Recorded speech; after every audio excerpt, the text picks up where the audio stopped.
Boy, you know what time it is. Welcome to the Bromigos podcast. Fuck her right in the pussy.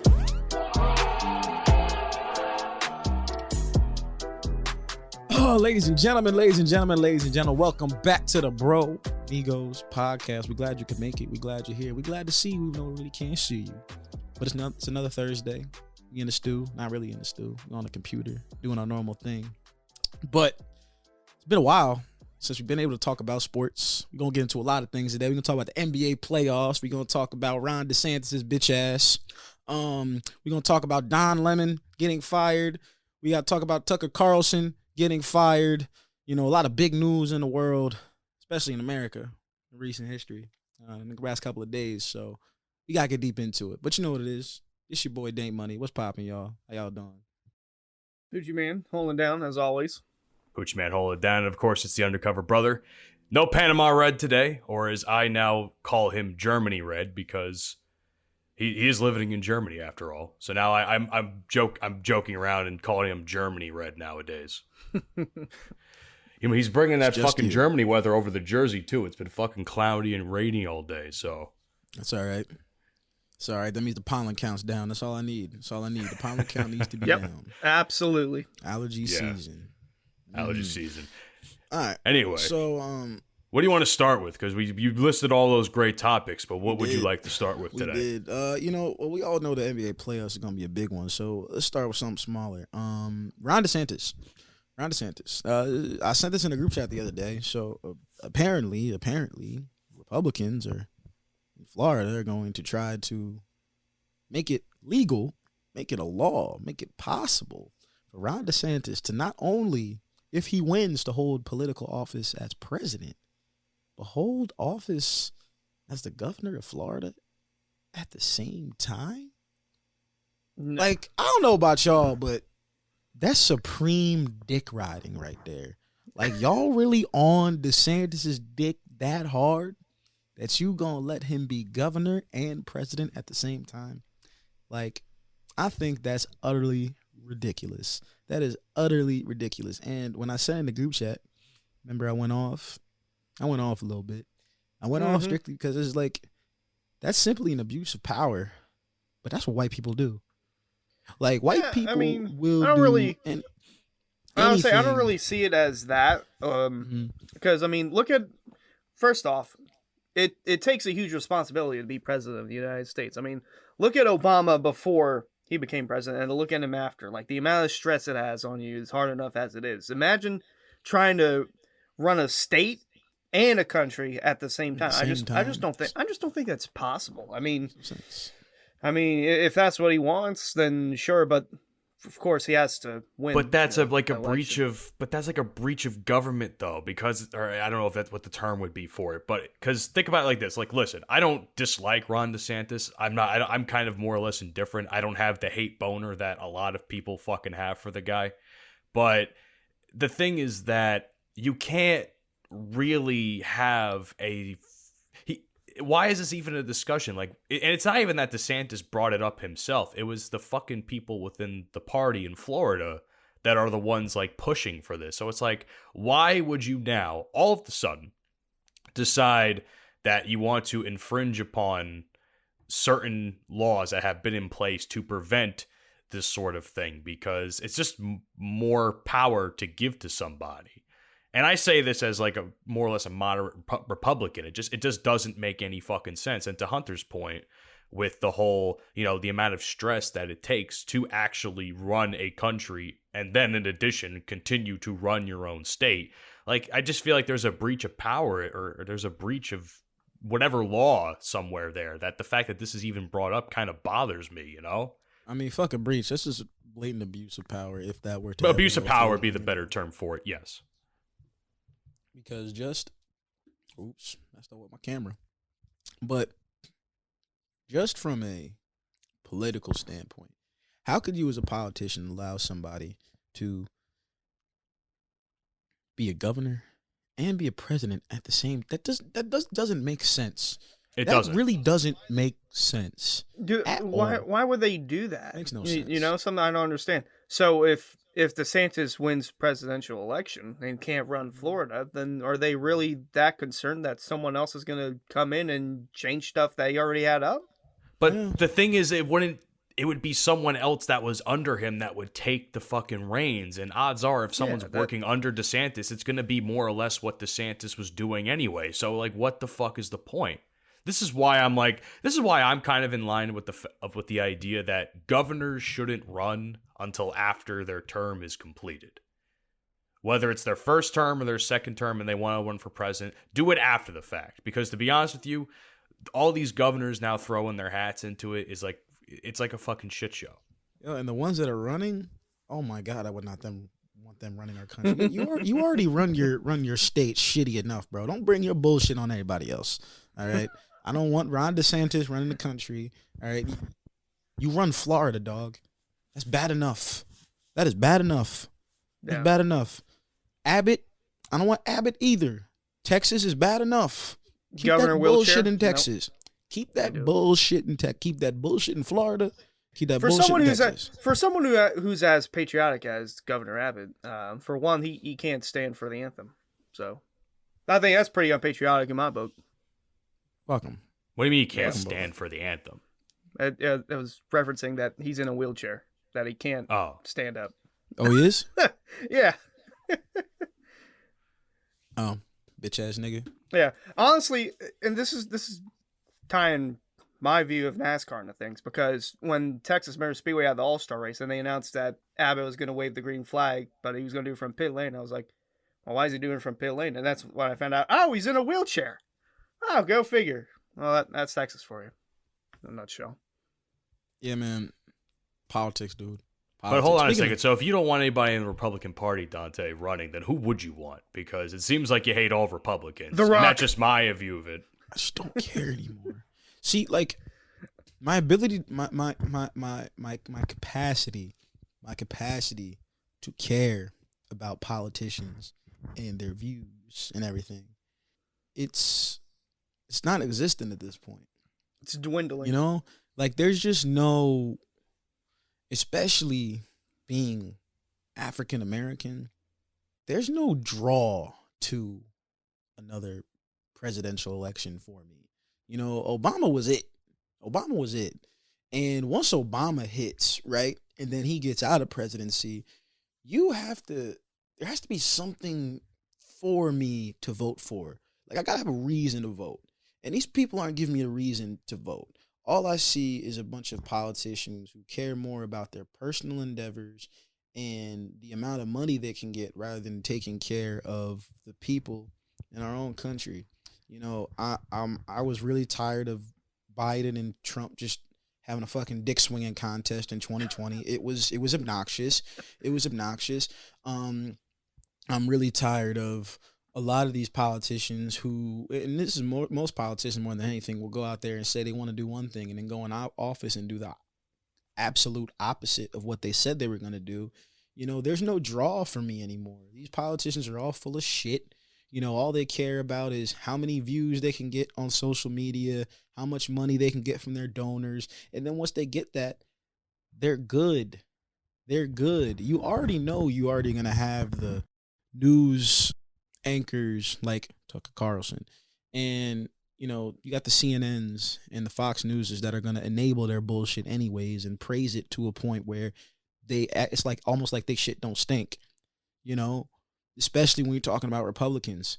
So Republican or Democrat, I think there's too much going on with liberals and there's too much going on with conservatives, and we're really not going to be able to move forward and, like, you know, really make America great again, or, you know, at least find some like common ground between each other once we like put our bullshit to the side.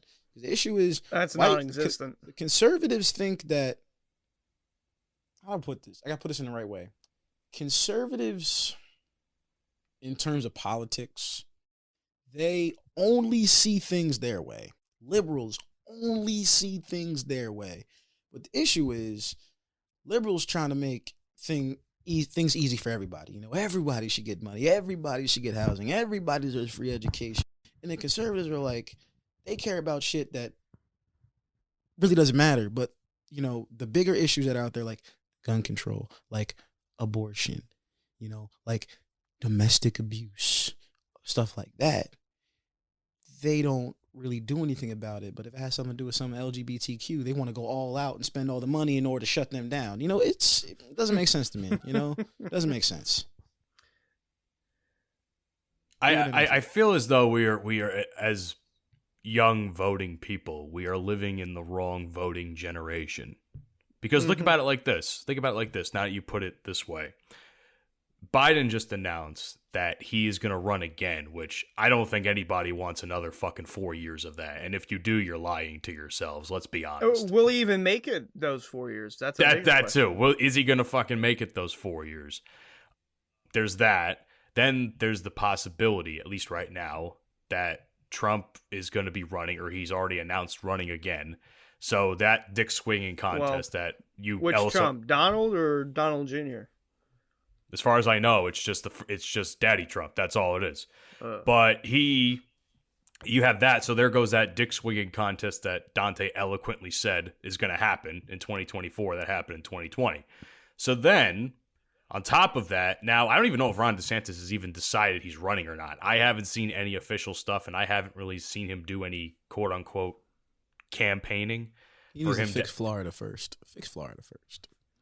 So yeah, Florida. So I haven't heard anything then, and even if anything, if Trump does run, DeSantis is probably going to be vice president. If anything, I can see that happening at least, but I don't think he'll actually win the presidency. So it's kind of just going to be another year. Make a comeback? You don't think he'll make a comeback? Who? Pence as VP? No. No, I think I'm pretty sure the Republican Party hates his, at least the hardcore part of the Republican Party hates his ass after what happened with the January 6th election. But but that's what it is. Like, for politics in America, as we've talked about the last few weeks since coming back, is kind of just a fucking circus. I mean, Paulina last week kind of said that the entirety, if not most of Europe, kind of viewed U.S. politics as like their own little sideshow that they were watching. And it's kind of the truth. It's going to end up being like that again. And to be honest, it's just going to be insufferable, to say the least. It's like, she said, go ahead. No, go ahead. I was going to say, she said it was a sideshow when Trump was president, because there was something new about Trump every damn day of the week. And then after he lost the election to Biden, then once he took over office, then it's when they're like, oh, we have to worry about our things now because there's not as much happening with Biden as president than Trump. But go ahead, Dante. My thing is just like, what am I voting for? That's the real question. What am I voting for? The last time I voted to kick Donald Trump out of office. That's why I voted. I was tired of the bullshit. I was tired of the antics. I was tired of the bullshit. Okay, I was just tired of it. Every single day, it was something new with this dude. He wasn't helping me out. He wasn't doing anything for me. So I voted to kick him out of office. The next time I vote for a president, I want to vote for that president because I agree with how he views how the country will move forward during his 4-year or 8-year term, if possible. That's what I'm voting for. And until I see a political candidate that aligns with the views that I feel are right, that I feel are what we need for our country to move forward in a better, more positive direction, you will not see me at the ballot next year. And I don't care about that. It don't bother me. I know everybody in the grand scheme of things, your vote counts, There are people that fought for your right to vote. Yeah, they fought for my right to vote, but I have the right not to vote also. And until somebody gives me a reason to legitimately vote for that person because you're telling me what I need to hear, and I believe in you, and I believe that you're going to make our country better than what it is, you're actually going to change the things that are going on, because the next president, I want to hear your view on gun control. I want to hear your view on abortion. I want to hear your view on the American education system, because it's a broken system. It's a very broken system. Those are my 3 main concerns. Now, if you go up there as a presidential candidate and you talk about how you want to kick all the LGBTQ crap out of school systems. I don't want to hear what you got to say, because that's not an issue. That's not a main issue right now. That's not affecting lives. That's not taking lives. That's not taking money. No, the three first things I mentioned, that's what I want to hear from these presidential candidates. And if they can't give me a good enough reason as to why I believe they should be voted as president, I won't vote. I ain't got no problem doing it. It's not really taking lives on like how they're describing it. Like, they're not killing anyone, like the LGBTQ thing. If anything, they're still getting flack for it, even in 2023. It's just more president now with recent things that Bud Light have done and other companies have done.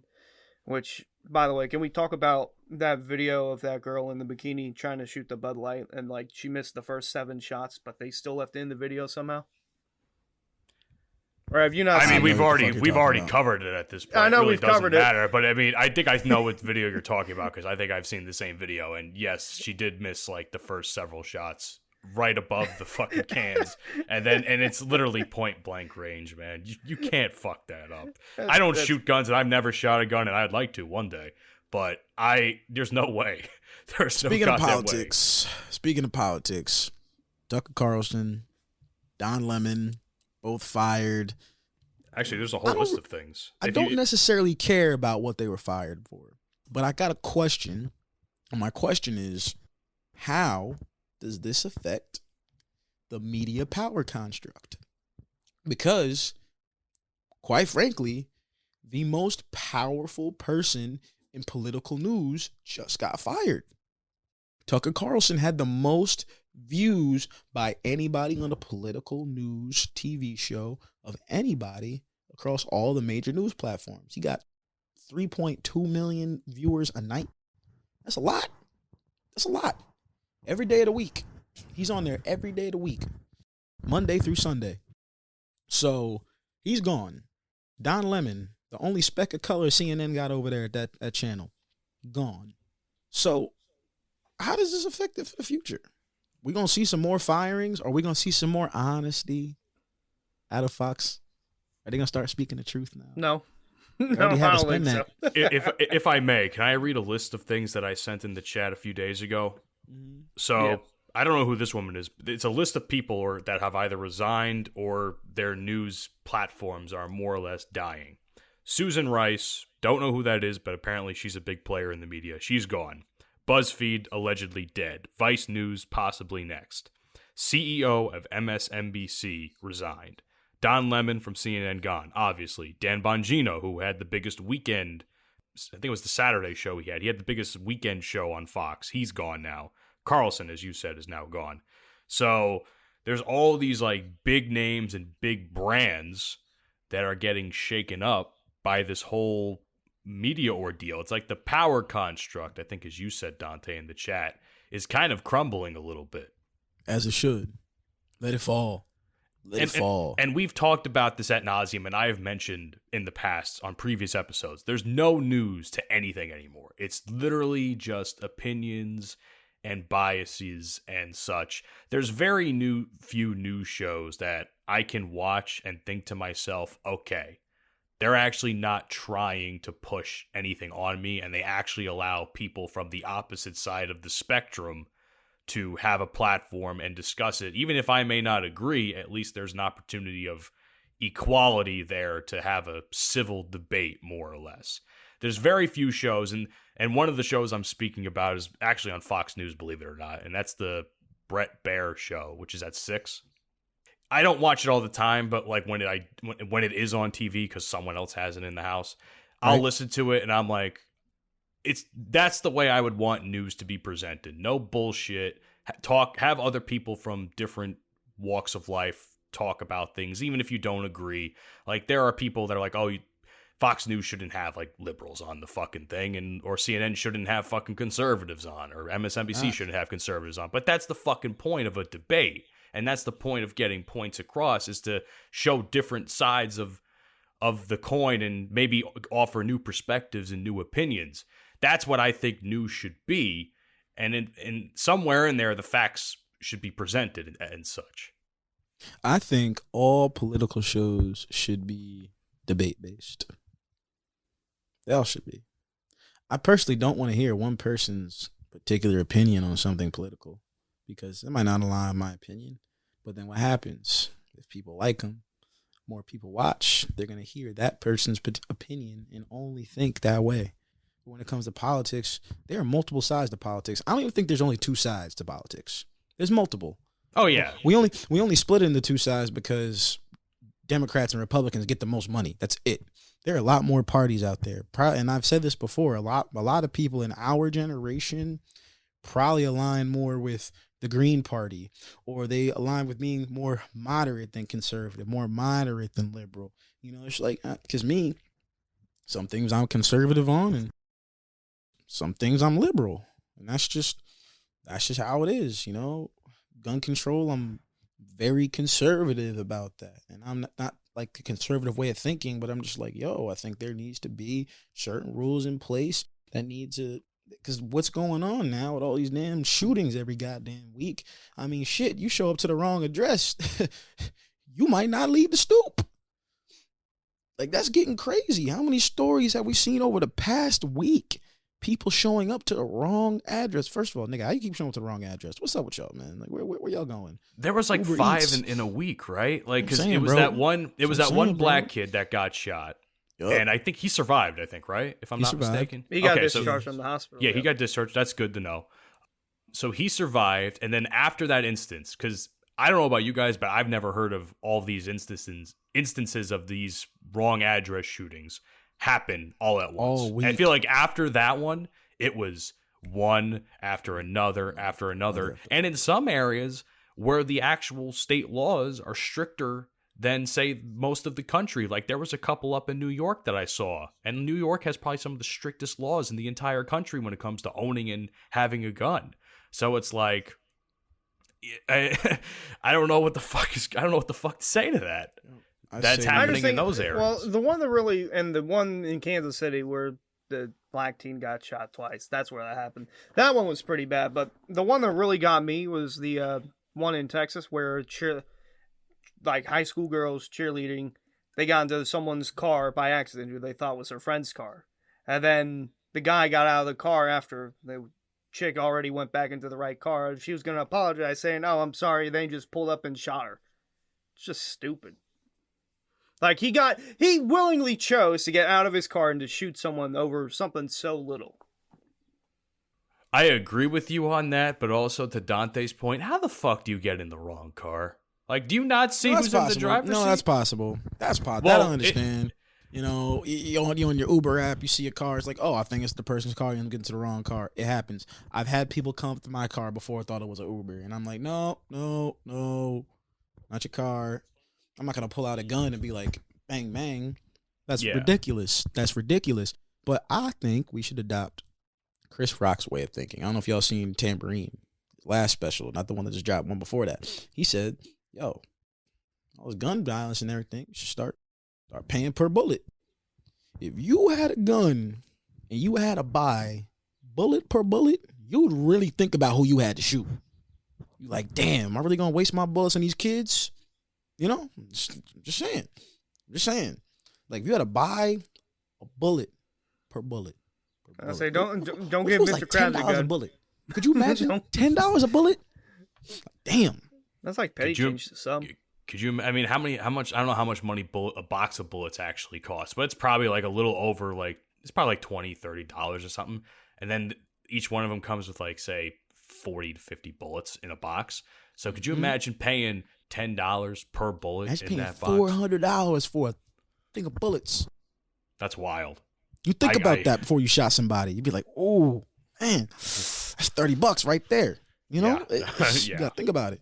Really got to think about it. But hey, lo and behold, people getting fired. Some people need to get fired. I was never a Don Lemon fan. I mean, just because he's black, I ain't going to support the nigga. He's cool and all, but... It's funny you mentioned that. I'm sorry. Mm-hmm. I'm sorry to cut you off, but I saw a lot of discourse about this on Twitter on a tweet saying how, you know, people were trying to support Don Lemon probably because he's black and all that stuff. So he's like, oh, that's one of our guys. He got fired by the system, blah, blah, blah. But then you see like videos of Don Lemon kind of preaching about what issues are in the black community, which isn't a bad thing, but the problem is he's preaching it to the wrong audience. He's preaching it to a viewer base that's predominantly white. So it's like mixed signals. Like, what is the actual message? Are you trying to tell white people that this is what black people should do? Or are you trying to tell the slim chance that, say, a few thousand black people or African Americans that are watching CNN or something is going to listen to your messages about what needs to be better in the black community? Now, granted, nothing he said in some of these clips was necessarily wrong. It's a different opinion, depending on how you want to take it. But there are people out there that just don't understand that he's preaching these things, but the viewership doesn't really coincide with the message that he's trying to portray, And for anyone who is black who feels like Don Lemon is a victim of the system, shut up. Shut up. Shut your ass up. Because not true. Just because a black man gets fired don't mean he's a victim of the system. Maybe he just should have got fired. Don Lemon has done a lot of stupid shit on TV. He said a lot of things I'm sure he regrets.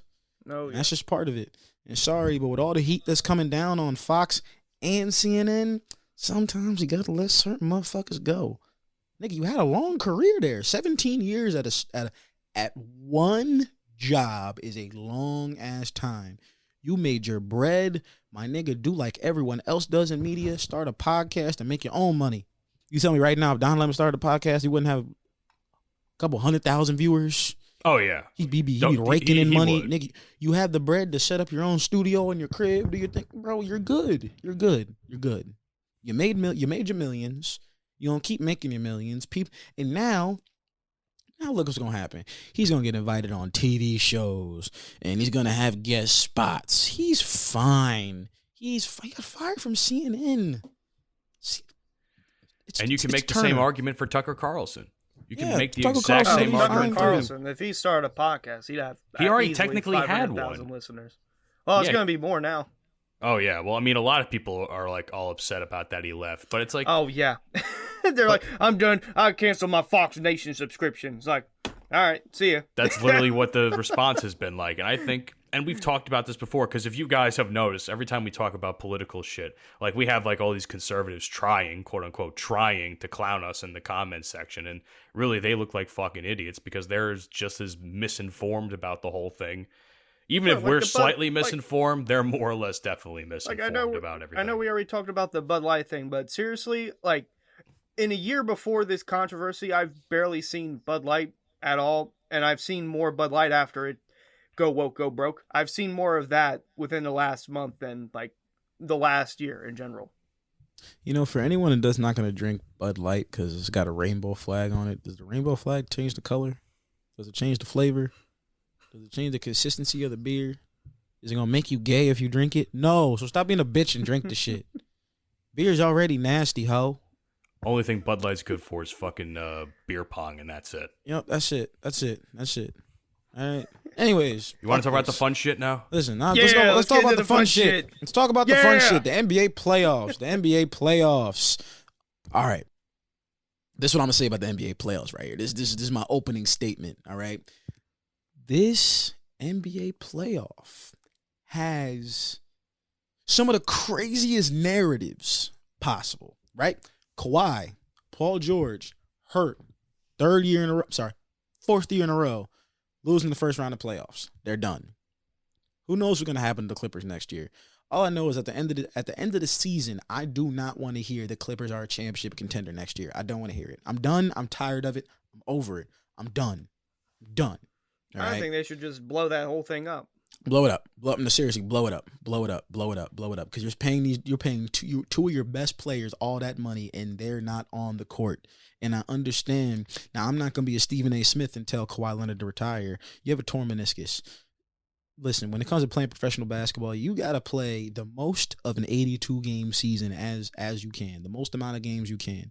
And when you're hurt and you come back and play 2-3 games and you're paying 38 to 42 minutes a game, yeah, you're not going to be able to play the rest of the series. It's not going to work.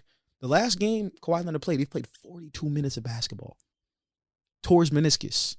You cannot come back and play more games after that. I get that. Clippers. The shit ain't working. But moving on from the bitch ass Clippers, because I'm a Lakers fan. I don't fuck with them. One thing I want to mention about the Clippers before you move on.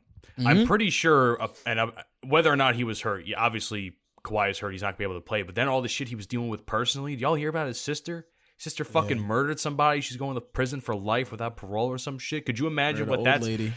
So he wouldn't have been able to play anyway because his mental state's all fucked up. You know, that's his sister after all. Yeah, it's fucked up, man. But I mean, the more narratives, you know, Embiid probably will win MVP. That's cool. But dog, are you gonna get to the Eastern Conference Finals? Are you gonna get to a championship? That's the real question. Giannis, his narrative is over. They're the number 1 seed in the NBA. They were the best team in the NBA, not the first team in the East, best team in the NBA, and lost 4-1 to Hemi Butler, Hemi Neutron, Hemi Johns. Yep. Okay? Say him. Tobias Harris over me? Tobias Harris over me? Him. He is him. He is him. Philly, I know right now, Philly is kicking themselves in the ass. They're kicking themselves for not keeping Jimmy. I did that last night to myself. To this day, I don't understand why they didn't. They really chose Butler. Tobias Harris over Jimmy Butler. And I mean, that? Brett Brown had something to do with it because he really didn't like Brett Brown. But come on, Jimmy Butler, dude. Jimmy. Every single playoff series, every single year when this man steps into the playoffs, he shows up. He shows up. He never lets his team down. He had 56 2 nights ago. Last night, he dropped 42. Jimmy's been hooping. Every single year in the playoffs come around, I say the same damn thing. It's like, y'all better watch out for Miami. Because Miami might be on some bullshit during the regular season. When they get to the playoffs, they got some dogs, man. They got some dogs. And that man, Jimmy Butler, is the dog of dogs. Every time he steps on the court, he is the most dangerous man with the basketball. Because he just flat out hoops. Like, he just flat out takes your heart away. Like, he goes hard the entire time. From the opening buzzer until the end of the game. He's hooping. Wasn't in Game 5? It was Game 5, right? Yeah, Game 5, they were losing by like 16 points in the fourth. And they came back from that. I don't know how many points they were down by in the fourth. But they were down by a pretty significant amount. They were down by double and digits. They came back last night and they won again. Think about that. Honestly, as a Knicks fan, because I completely forgot what the bracketing was, and then I realized that we're facing the Heat because we also won our playoff series, which we'll get to that in a second. But I am scared. I am terrified. I am terrified of Jimmy Butler. I would be too. And I have all the respect in the world for him, but I am terrified. I'd be scared. I'd be worried playing Miami this year. Because the thing with Miami that people don't understand is that even though Tyler Hero wasn't there, Tyler Hero was a little suspect. I ain't gonna lie, he's a little suspect. Sometimes he plays up to his potential and up to his contract. That's the game now. The game is no longer playing up to your potential. The game now is playing up to your contract value. Are you playing up to your contract? He's getting paid over $130 million to play for the Miami Heat. Is he playing like a $130 million player? No, not all the time. But now he's hurt. And most likely he won't come back into the playoffs unless they get to like, if they get to game 6 or 7 in the Eastern Conference Finals, then he might be back by the finals. Maybe. And that's a hard maybe. But the thing with Miami is that their backups, their role players, always pull through. Miami has a team full of guys that if they were on any other team, I don't know if they would play. I'm just being real. I don't know if Max Strus plays on another squad at the amount of minutes that he does. You know, I don't know if that happens. But when he plays and he gets the minutes, look at the production. It's there. And you look at other championship teams in the East. Are your role players going to show up at any given moment when they need you? The Boston Celtics. I don't know if Boston's getting out of this first round series against Atlanta. Because even though Boston is the better team, you cannot sleep on Atlanta. Don't forget what they did in 2021. Don't forget what they did. We don't talk about what they did in 2021. We don't talk about it. You can get mad at Trae Young all you want to. Y'all Knicks fans can hate Trae Young all you want to. Fuck that. Don't forget what he did in 2021. He took that team all the way to the Eastern Conference Finals. I don't hate Trae Young. I hate Ben Simmons. But yeah, the Hawks and the Celtics give me PTSD. It's interesting. The East is interesting, but the West is where the real story is. The West is where the real story is. That's a clusterfuck, dude. The West is an absolute clusterfuck. I knew the East was kind of. I have a feeling the East is kind of set in stone, but the West is just an absolute. I don't want to say dumpster fire. That's not the right term. The Wild West. The Wild West is what I would call the West Coast, man. Yep. It's there with the terms of the narratives over in the West. If the Lakers get through, and they beat Memphis tomorrow, that changes a lot. Because that means the next series that they play, they're most likely going to play the 7th seed right now. So they're probably going to play Golden State. Now, here we go. You ready? Golden State, LA. 2 teams that are most likely going to go 6 to 7 games. 2 teams that aren't young anymore. But it's also 2 teams where I feel like that's going to be the best matchup pound for pound. I said this yesterday to my homies. The Los Angeles Lakers are the only team that can match up with everybody. They can match up with everybody. There's not a single team where I feel like, oh, they are overpowered at this one position on the court. Even when they play Phoenix, if they were to play Phoenix right now is the most dangerous offensive team in the league. They're scary. But you know how I worry about most on that team? It's KD. Because KD's been playing very nonchalant on offense. He's been hooping, but he's been throwing the ball away like crazy. And you throw the ball away like crazy against certain teams. You do that against Denver in this next series, y'all gonna lose. In this series, Denver. That's going to be a 7-game series, by the way. Denver and Phoenix is going to be interesting because the last time they played against each other, Phoenix played against an unhealthy Denver Nuggets squad. Michael Porter Jr. wasn't there; he was hurt, and Jamal Murray. That was his first year being out of the ACL tear. Then you had Denver playing against Phoenix. It's the same Phoenix team minus Jay Crowder plus Kevin Durant. Well. That's a lot. A lot more, but yeah. That's a lot. You got Damian Lee coming off the bench. You got Ukogi. Phoenix is dangerous offensively. Phoenix is exactly what Brooklyn was supposed to be over the past 3 years. Tell me right now I'm wrong. Phoenix is what Brooklyn was supposed to be over the past 3 years. 3-star players, all offensive greats, all who are capable on defense. If only Kevin Durant's foot was like half an inch smaller, then it could have been a Brooklyn Nets championship. Right? This is there are no excuses for Phoenix. It's like, if y'all don't get to the finals, if they lose in the second round to Denver. But I think it's viable that they can lose in the second round to Denver because Jokic is fucking hooping. Jokic is a machine. He's a 2-time MVP for a reason. And I'm not saying this will happen, but there's a possibility, slim possibility now, that he could be a 3-time MVP. And that opens up. Nope. It's still a chance. It's small, but nope. Still a chance he can win MVP. Listen, you can say nope all you want, Hunter, but the thing is like there's still the slim chance that he could probably win by just a couple of votes. That's what I think that this matchup for MVP is going to be like. And Jokic has. Now, the argument would be, is he now the greatest big of all time, 3-time MVP, blah, blah, blah. That's a different story for a different time, and that's if he fucking wins. But I've seen a bunch of guys that have fucking started talking about, debating. I'm not saying he is, but they've been debating the fact of it's like, does that mean Jokic is the biggest big of all time, blah, blah, blah. Who is dumb enough to have that argument? I'm pretty sure you sent that to me, or you sent it, or I seen it on Kevin, very simply, what's his name? Kevin Garnett's podcast or something. Very simply, it's just Shaq or Jokic. Which one would you have? Shaq. I'd rather Shaq. There you go. Shaq or Will there you go. That ends that discussion. If anyone thought Jokic was the best big of all time, and I agree with you, but my point I'm saying is if he does win MVP, that a discussion that is now going to be had as the greatest big. Now I don't agree with it, but I'm saying that is something that's going to happen.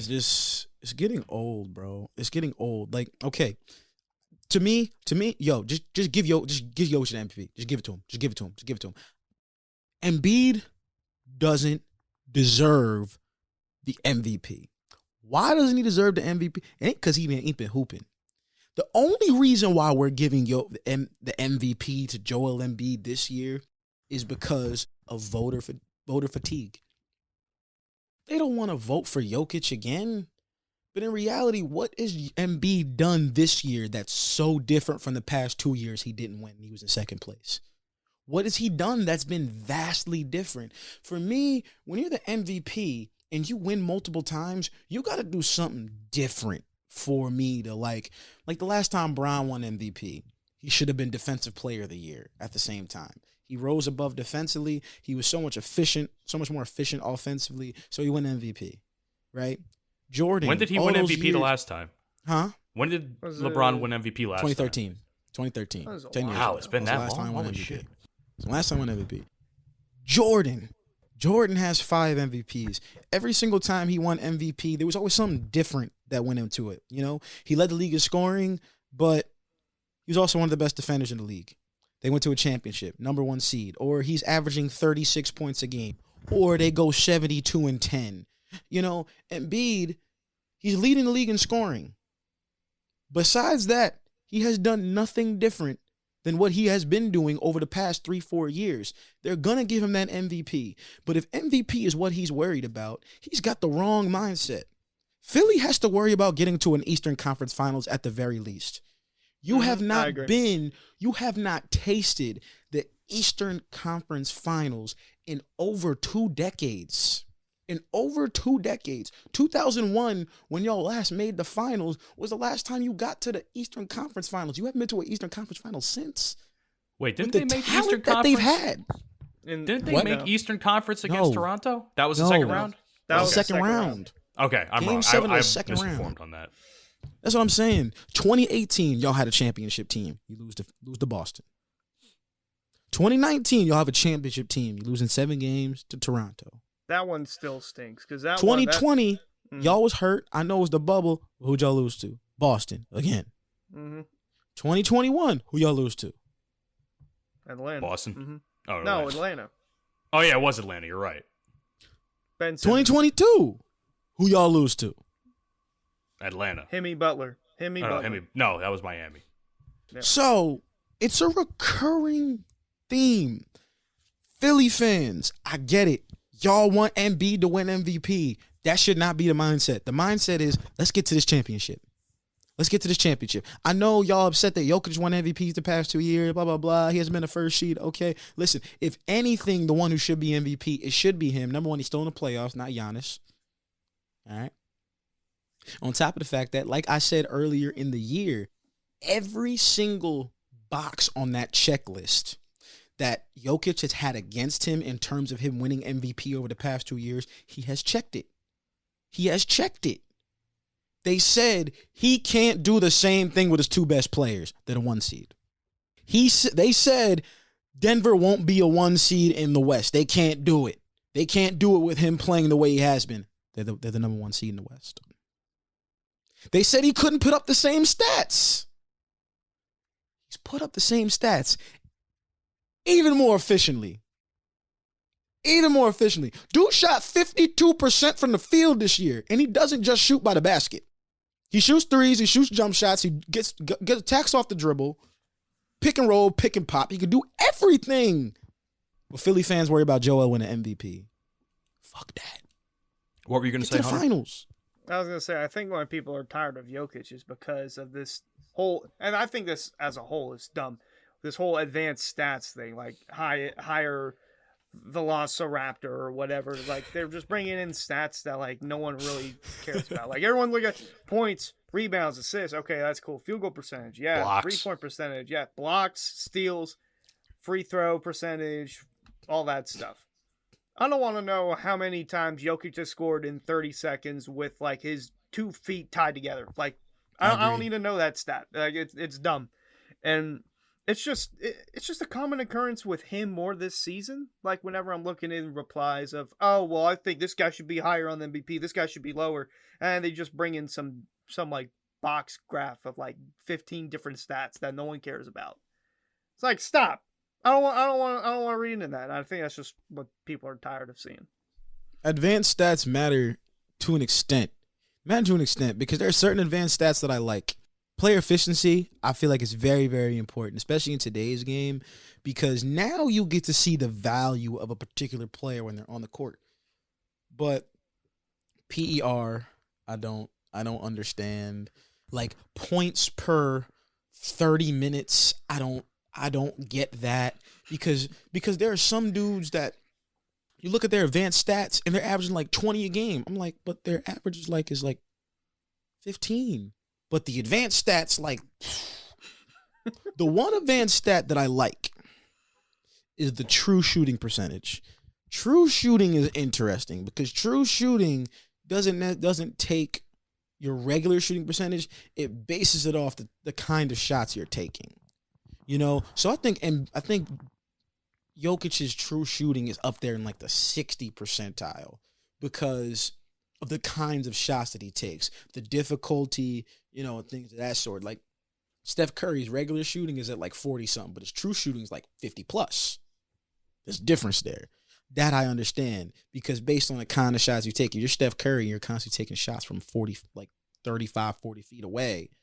That does affect your percentage. So if you're shooting 40% from 35 feet away, you increase it with advanced stats. That's cool. But there are other things that go into it. And Jokic is one of those dudes and it's not his fault. We ain't going to fault Jokic for what the statisticians are doing. But advanced stats sometimes, the ESPN stats, they get to be a little too much because then you can't really enjoy the game. Yeah, can't I was really going to enjoy the say, game. advanced stats are basically, it just makes the game overly analytical. That's what I'll say. Can I talk about something really quick, if I may? Go ahead. Talk about your Knicks, buddy. Actually, I wasn't going to start with the Knicks.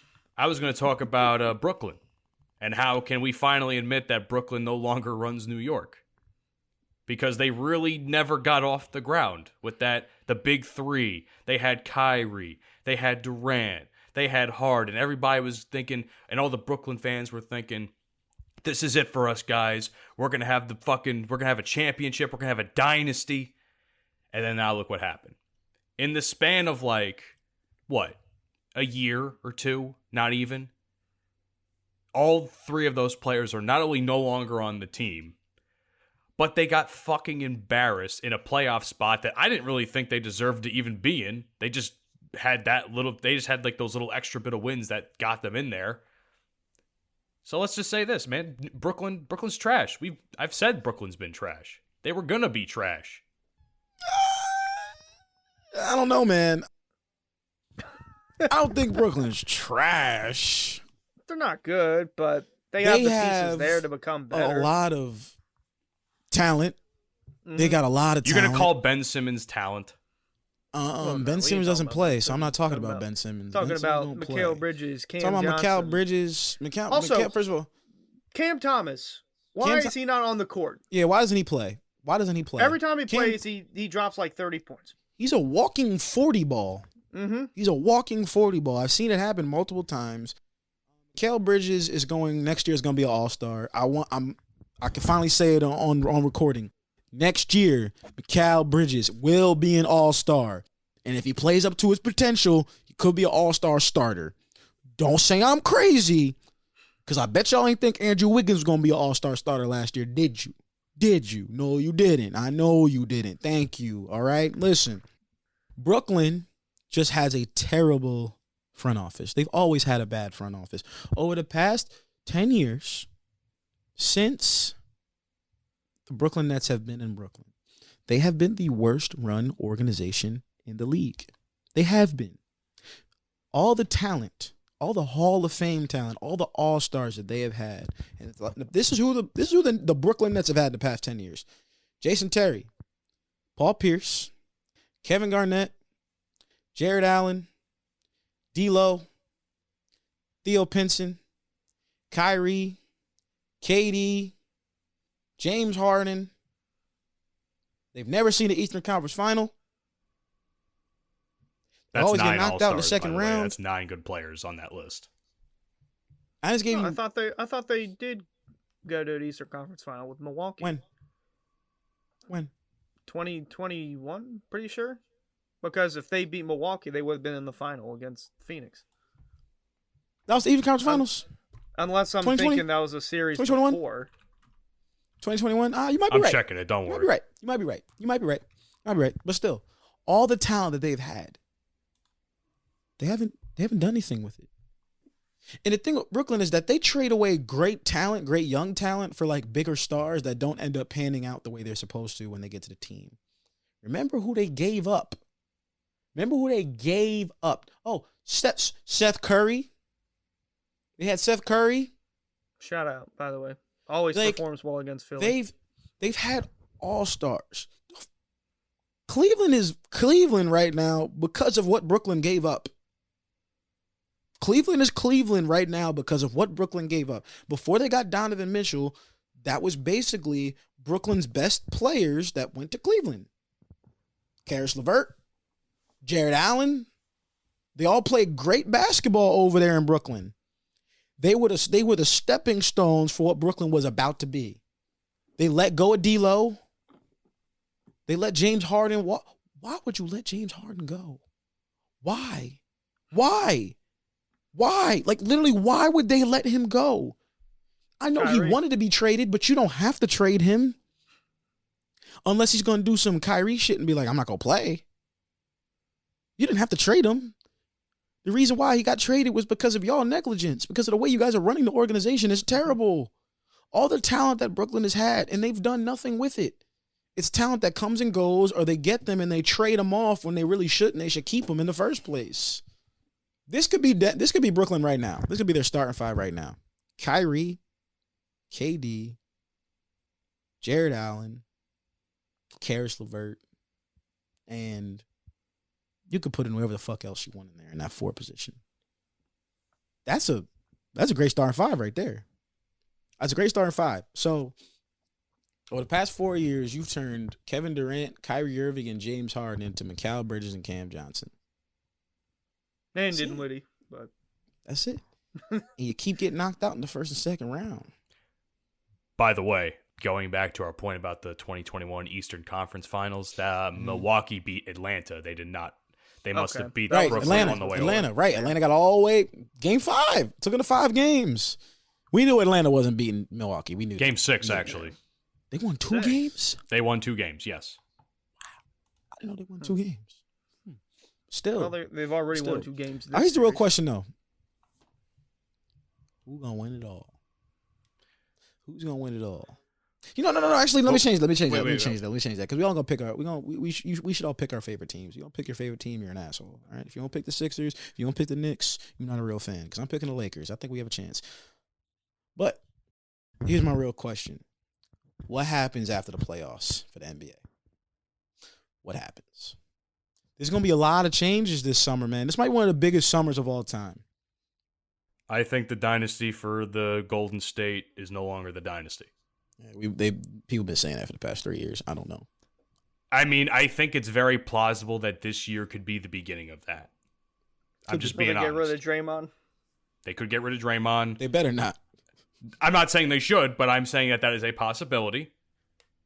So all I'm saying is this Golden State. I'm not gonna say they're gonna be fucking poverty status, but they're definitely gonna be knocked down to a more mid-tier Western. I just want to say, in the 3 games since Draymond's suspension, he has proven why Golden State pays him all that money. He's proven why they pay him all that money. He's proven why he's on Golden State. He's proven why he's a 4-time champion. Me and my boy, we say the same thing. I base people's basketball knowledge off their opinion on Draymond Green.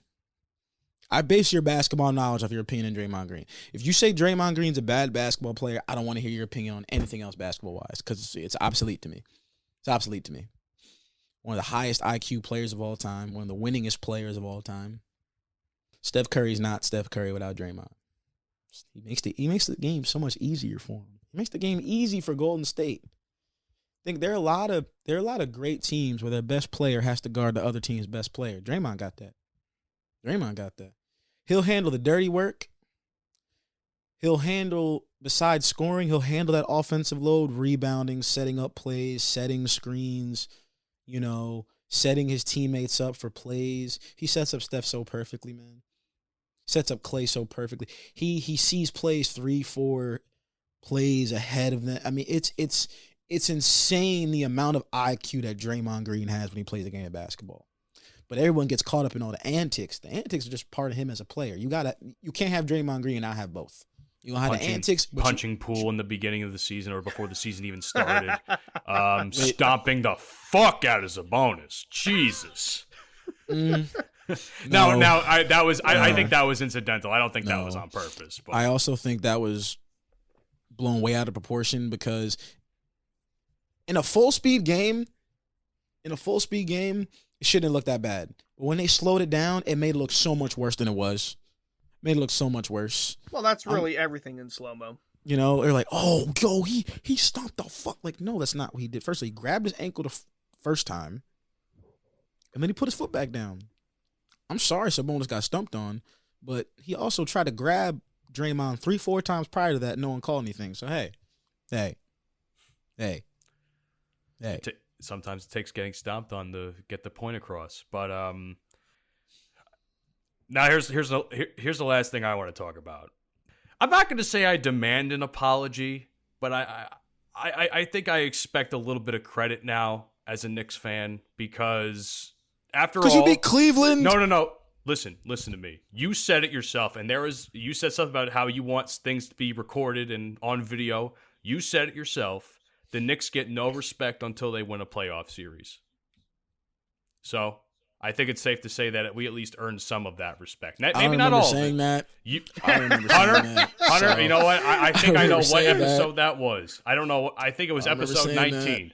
Hunter, check through episode 19 and tell me when he says that because I know for a fact that he said it somewhere. I don't remember those words. Okay. Yeah. I remember. I remember, and that's what matters. I'll give the Knicks credit, though.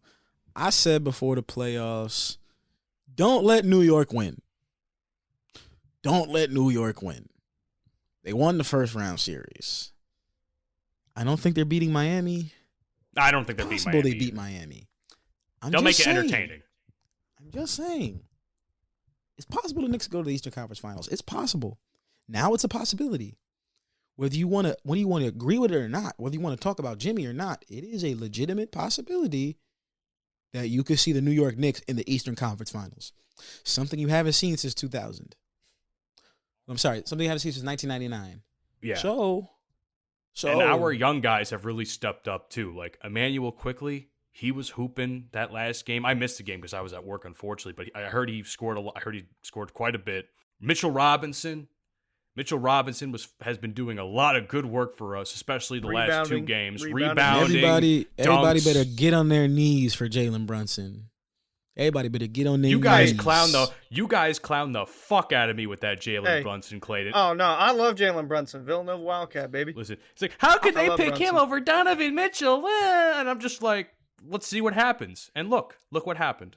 I mean, I would still want Donovan Mitchell. I mean, I'd still want Donovan Mitchell too, but I mean, still, I think it goes to show that Brunson has more or less become the leader of this team. In the 1 year he's been on the Knicks, he has shown leaps and bounds that he is in fact the leader of this team.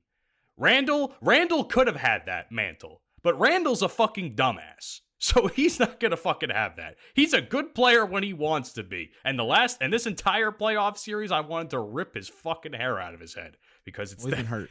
But he's also been hurt, but still, he's making so many poor fucking choices. With Jalen Brunson, it's Tim Legler said it the other day on ESPN. He even apologized. He was like, I mean, no one.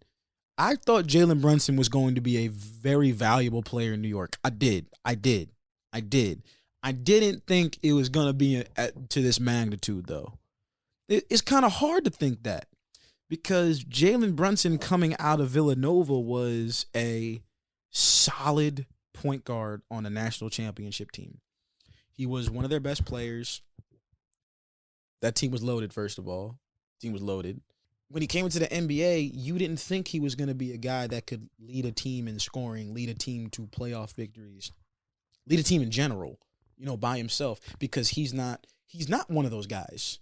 He's not a Donovan Mitchell. He's not a Steph Curry, a Chris Paul, but in his own right, he's done what he's supposed to do in order to get the Knicks to where they needed to be.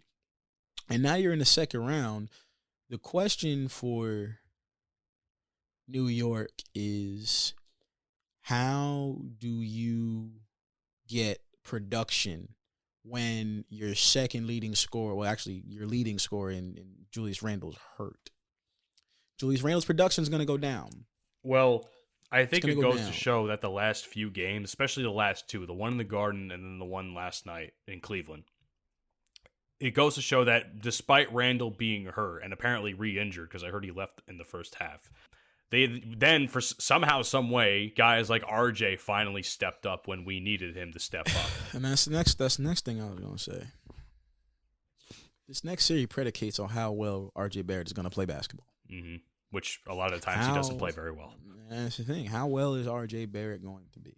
Is he going to step up in the big moments? Is he going to hit the shots that he needs to do? Or is he going to be inconsistent like he has been his whole career? I don't even want to think about it, to be honest. Over these past 4 years, he's been very inconsistent. He's been a good player.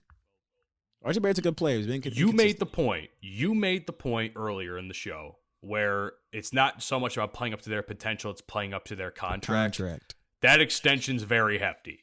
And if he doesn't play up to that contract, especially with this series, there's going to be a lot of questions next year with him.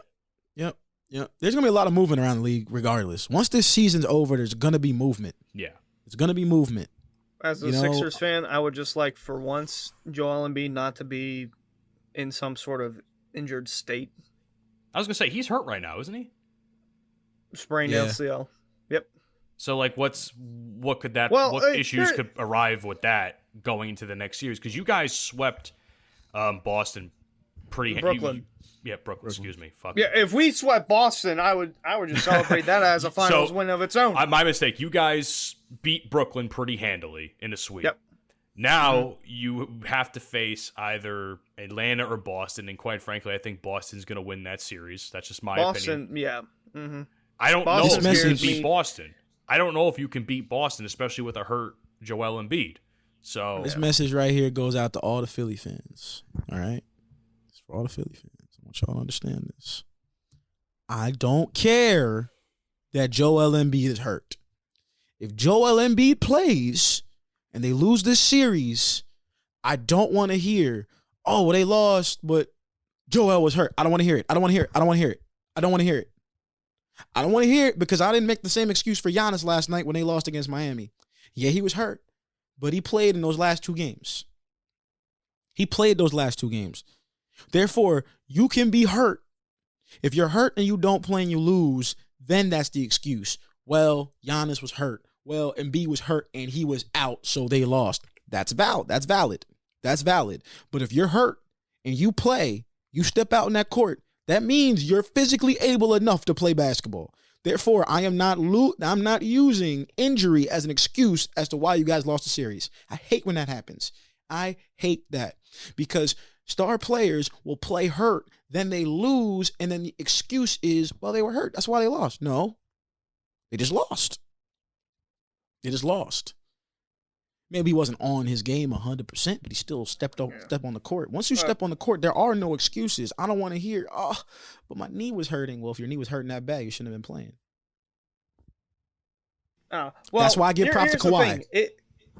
If the Celtics or Hawks strategy towards the Sixers goes how the Nets was, then I think the Sixers will be fine. Because if they just constantly double and triple team Embiid, all you gotta do is just throw the rock around, find someone open. Tobias, Harden. I mean, you have Harden to shoot, so that shouldn't be an issue. But guys, I hate to do this, man, but I got a shit bad.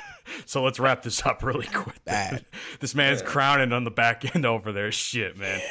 Well, ladies and gentlemen, a little turtle peeking out. Got a little turtle peeking. I'll make it quick then. Ladies and gentlemen, thank you for checking out episode 37 of the Bromigos podcast. You can find us on your favorite podcasting platforms, Apple, Spotify, Google, Good Pods, the whole 9 yards. We appreciate it. Even if some of y'all fucking weird-ass white conservatives hate us too. Thanks for supporting the show. Fuck you. Fuck you, but thanks for giving thanks for giving us stats. Yeah, appreciate thanks for listening. We appreciate you. Twitter, @Bromigospod. Instagram and Facebook, The Bromigos Pod. TikTok, The Bromigos Podcast. Dang, tell them about the YouTube before you shit yourself. If you don't subscribe to the YouTube, Dante will shit his pants. Subscribe to the YouTube so he don't shit his pants, okay? Straight Mississippi mud pie in that bitch, man. Y'all don't want to see that. Post a picture on Instagram. Nah, I'm playing. Oh, man. But, yet another episode of the Bromigos podcast, episode 37. We almost at 40. We almost at half a century, man. It's close. We got 13 more episodes. We gonna make it there, but we appreciate all the listeners. We appreciate everybody who watches us on YouTube. But for real, make sure you subscribe. We need that. We trying to get paid, nigga. We trying to get paid. Come on. Get a brother some dollars. You know what I'm saying? But anyways, we will check y'all next week. Next Thursday. Peace. You've been listening to the Bromigos podcast. Fuck you, and I'll see you tomorrow. I beat her! That's okay! She'll be back. Another